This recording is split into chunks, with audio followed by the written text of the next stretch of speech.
আমার আজকের নিবেদন একটি ছোট্ট মিষ্টি কবিতা, ভালো থেকো।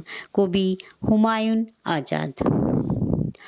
ভালো থেকো ফুল মিষ্টি বকুল, ভালো থেকো, ভালো থেকো ধান ভাটিয়ালি গান, ভালো থেকো, ভালো থেকো মেঘ মিটি মিটি তারা, ভালো থেকো পাখি সবুজ পাতারা, ভালো থেকো, ভালো থেকো চর ছোট কুঁড়ে ঘর, ভালো থেকো, ভালো থেকো চিল আকাশের নীল, ভালো থেকো, ভালো থেকো পাতা নিশির শিশির, ভালো থেকো জল নদীটির তীর, ভালো থেকো গাছ পুকুরের মাছ, ভালো থেকো, ভালো থেকো কাক কুহুকের ডাক, ভালো থেকো, ভালো থেকো মাঠ রাখালের বাঁশি, ভালো থেকো লাউ কুমড়োর হাসি, ভালো থেকো আম ছায়া ঢাকা গ্রাম, ভালো থেকো, ভালো থেকো ঘাস ভোরের বাতাস, ভালো থেকো, ভালো থেকো রোদ মাঘের কোকিল,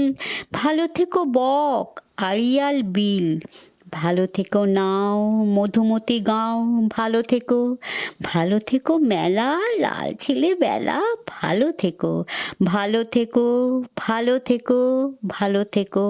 নমস্কার, সবাই ভালো থেকো।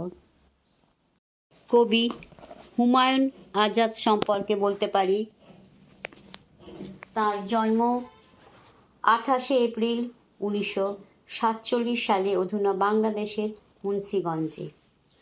হুমায়ুন আজাদ ছিলেন একজন বাংলাদেশি কবি, ঔপন্যাসিক, ভাষাবিজ্ঞানী, সমালোচক, অধ্যাপক ও গবেষক।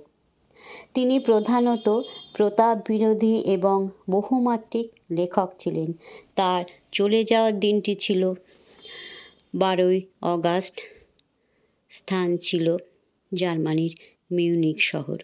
ধন্যবাদ বন্ধুরা, আজ এই পর্যন্তই। ভালো থাকবে সবাই।